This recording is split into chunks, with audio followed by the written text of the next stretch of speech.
Assalamualaikum warahmatullahi wabarakatuh. Jumpa lagi di channel YouTube saya Yunina Sinta di pembahasan SKB CPNS persiapan untuk bulan September ini.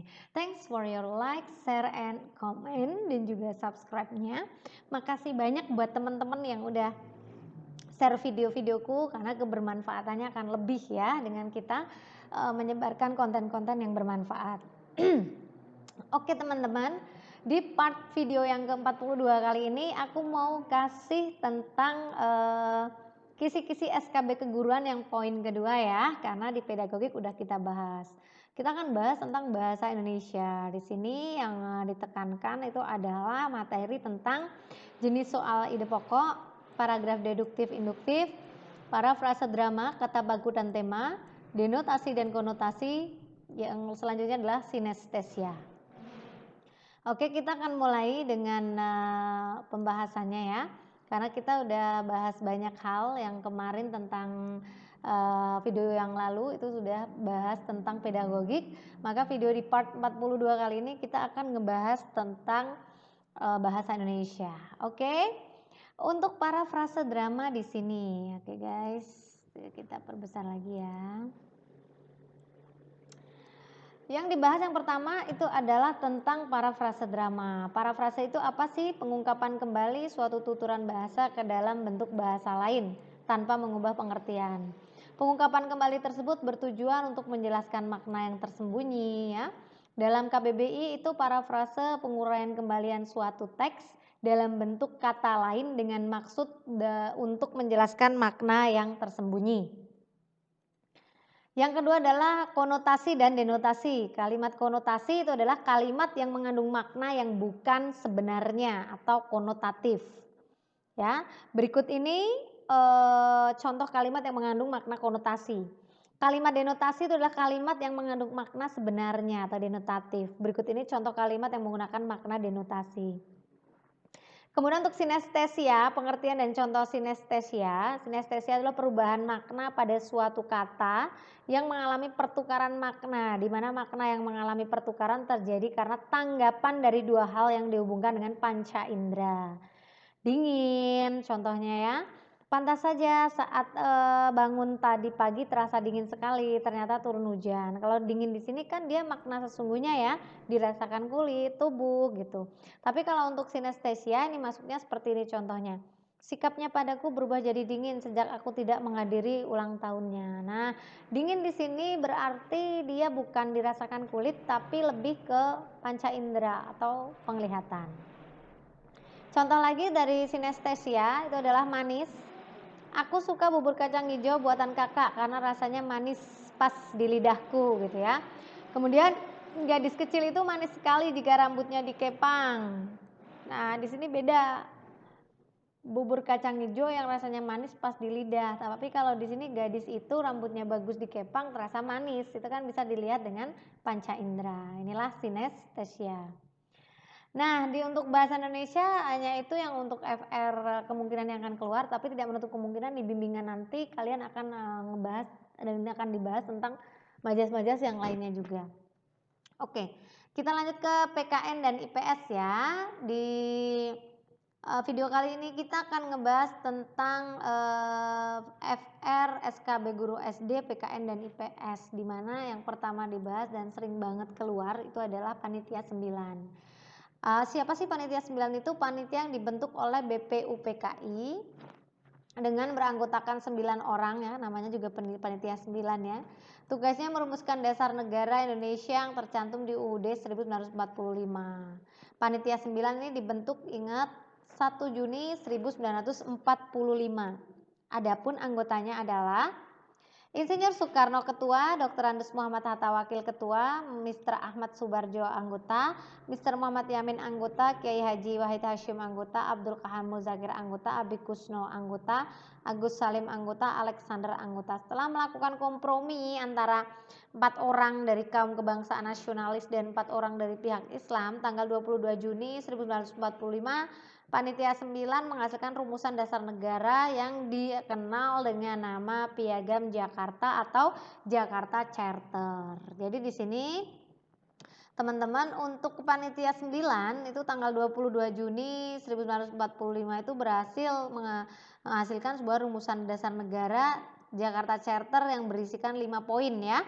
Bagi teman-teman yang sudah sering sekali mendengar, itu ada perbedaan di sila yang pertama ya. Dulu di Jakarta Charter tertulis ketuhanan dengan kewajiban menjalankan syariat Islam bagi pemeluk-pemeluknya, kemanusiaan yang adil dan beradab, persatuan Indonesia, kerakyatan yang dipimpin oleh hikmat kebijaksanaan dalam permusyawaratan perwakilan, keadilan sosial bagi seluruh rakyat Indonesia. Piagam Jakarta inilah yang jadi cikal bakal untuk pembukaan UUD 45 teman-teman. Tapi perubahannya ada di sila pertama. Dokumen ini dihasilkan setelah adanya kompromi dengan 4 golongan nasionalis, 4 golongan Islam mengenai rumusan dasar negara. Sehingga kalimat ketuhanan dengan kewajiban menjalankan syariat Islam bagi pemeluknya berubah menjadi ketuhanan yang Maha Esa. FR yang kedua yang keluar dari SKB Guru SD itu adalah kerajaan Islam pertama di Indonesia, yaitu Perlak di Aceh Timur. Yang ketiga adalah kerjasama ASEAN. ASEAN sebagaimana kita tahu namanya adalah Association of Southeast Asian Nation, ya, merupakan sebuah organisasi perkumpulan tepatnya negara-negara yang ada di Asia Tenggara. Untuk ASEAN ini terbentuk pada 8 Agustus 1967 ya teman-teman ya. Dan aku garis besarin aja nih, Indonesia merupakan bagian dari ASEAN untuk menghubungkan hubungan internasional.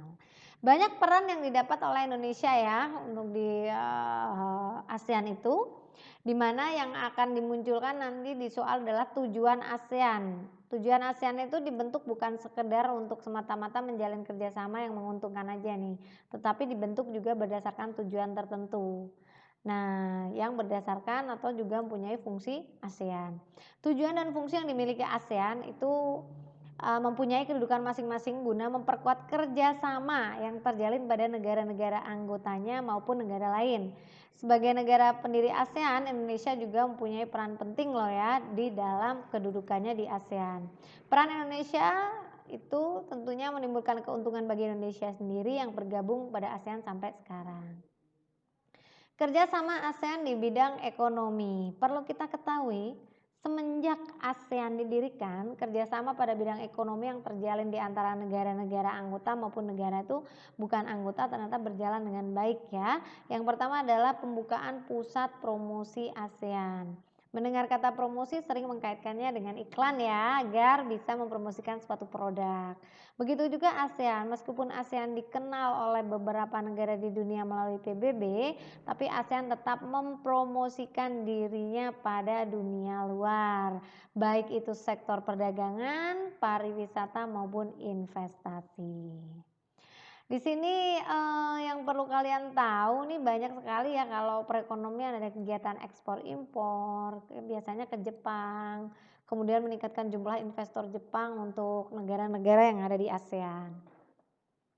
Penyediaan cadangan pangan, seperti yang telah kita ketahui, beberapa negara anggota ASEAN seperti Thailand, Indonesia, Kamboja itu dikenal sebagai lumbung padi ASEAN. Sampai saat ini negara tersebut konsisten dalam penyediaan cadangan pangan bagi negara anggota ASEAN. Bentuk kerjasama dalam penyediaan cadangan pangan tidak hanya dilakukan untuk kerjasama yang saling menguntungkan gitu, tetapi di sini juga ketika ASEAN sedang ada krisis pangan, bencana, itu jadi negara-negara lain tuh membantu untuk mensuplai cadangan pangannya. Yang ketiga adalah penyelenggaraan proyek industri. Dalam menjalin kerjasamanya di bidang ekonomi, ASEAN secara bersama-sama juga melebarkan sayapnya di ranah sektor industri, di mana sektor industri yang dinaungi oleh ASEAN tuh beragam banget ya teman-teman. Dan yang paling penting yang perlu aku kasih tahu adalah industri pupuk, tembaga, vaksin, dan abu soda. Ini yang perlu dihafal. ASEAN Aceh Fertilizer Project yang merupakan pabrik pupuk di Aceh, Indonesia. ASEAN Urea Project yang merupakan pabrik pupuk di Malaysia. ASEAN Copper Fabrication Project merupakan pabrik industri tembaga di Filipina. ASEAN Fashion Project produksi vaksin di Singapura. Rock Salt Soda Ash Project memproduksi abu soda di Thailand. Dihafalkan ya. Oke. Kawasan perdagangan bebas. Kawasan perdagangan bebas ASEAN sering disebut dengan AFTA. ASEAN Free Trade Area merupakan bentuk kerjasama negara ASEAN di bidang ekonomi yang merupakan suatu persetujuan dalam pengelolaan sektor produksi lokal. Keberadaan AFTA guna meningkatkan daya saing negara ASEAN dalam melakukan produksi untuk pasar dunia itu dengan adanya penghapusan bea dalam ASEAN itu sendiri. Selain itu, adanya AFTA dapat meningkatkan investasi oleh pihak asing secara langsung untuk negara-negara ASEAN. Ada lagi di ASEAN yang terkenal adalah Koperasi ASEAN. Koperasi ASEAN atau ASEAN Cooperative Organization atau ACO merupakan salah satu bentuk kerjasama negara ASEAN di bidang ekonomi. Organisasi ini merupakan organisasi yang bergerak di bidang koperasi dan kesejahteraan ASEAN loh, dan memiliki keinginan untuk memperkokoh ekonominya di Asia Tenggara. Selain ekonomi, kerjasama ASEAN juga berlanjut di kegiatan bidang politik. Kerjasama yang dilakukan dalam bidang politik itu berdasarkan pada sistem hukum internasional agar kerjasama yang terjalin tidak menimbulkan penyebab sengketa internasional. Dimungkinkan akan muncul adalah ASEAN Defense Ministers Meeting atau ADMM. Itu bentuk kerjasama di bidang politik negara-negara ASEAN yang merupakan pertemuan rutin di antara menteri keamanan yang ada di negara ASEAN. Pertemuan ini diadakan untuk membahas mengenai kerjasama diplomasi politik gitu ya di ASEAN. Pengiriman duta dan konsul sebagai negara yang menjalin hubungan antara sistem internasional ya, perlu adanya pengiriman duta dan konsul sebagai wakil negara di negara ASEAN. Keberadaan duta dan konsul ini diperlukan untuk mewakili negara asal duta dan konsulat tersebut dalam berdiskusi dan menjalankan peran sertanya dalam stabilitas politik di ASEAN. Jadi pengiriman duta dan konsulat itu merupakan hal yang rutin teman-teman untuk dilakukan agar wakil negara selalu ada dalam menjalankan fungsi dan perannya dalam ASEAN.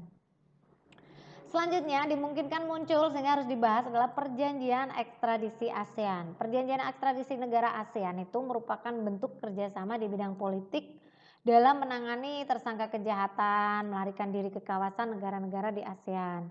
Kemudian untuk melalui adanya perjanjian ekstradisi, negara di ASEAN dapat melakukan kerjasama untuk mengembalikan tersangka ke negara asalnya. Yang keempat adalah perjanjian kawasan bebas nuklir. Perjanjian kawasan bebas nuklir merupakan kerjasama ASEAN di bidang politik mengenai pelarangan senjata nuklir di ASEAN juga. Yang kelima adalah perjanjian kawasan damai, bebas, dan netral. Perjanjian kawasan damai, bebas, dan netral merupakan kerjasama negara di ASEAN untuk menjaga masing-masing negara agar tetap damai. Jadi kata bebas dalam perjanjian ini mempunyai makna bahwa setiap negara ASEAN mempunyai hak untuk melakukan sesuatu secara bebas, namun tidak melanggar perjanjian dan ketentuan yang ada. Oke, netral ya. Berarti kalau kalimat netral nih teman-teman, kata netral itu berarti negara ASEAN tidak ikut campur mengintervensi konflik negara-negara ASEAN itu sendiri. Terlepas dari keuntungan dan peran organisasi ASEAN, organisasi ini telah memiliki kerjasama di berbagai aspek dan bidang loh ya. Oke, jadi itu tadi kita udah ngebahas ya, tinggal ke matematika nanti kan di part selanjutnya di part 43 di sini kita akan ngebahas tentang matematika. Salam sukses, jangan lupa klik subscribe-nya dan sukses selalu. Salam smart up. Wassalamualaikum warahmatullahi wabarakatuh.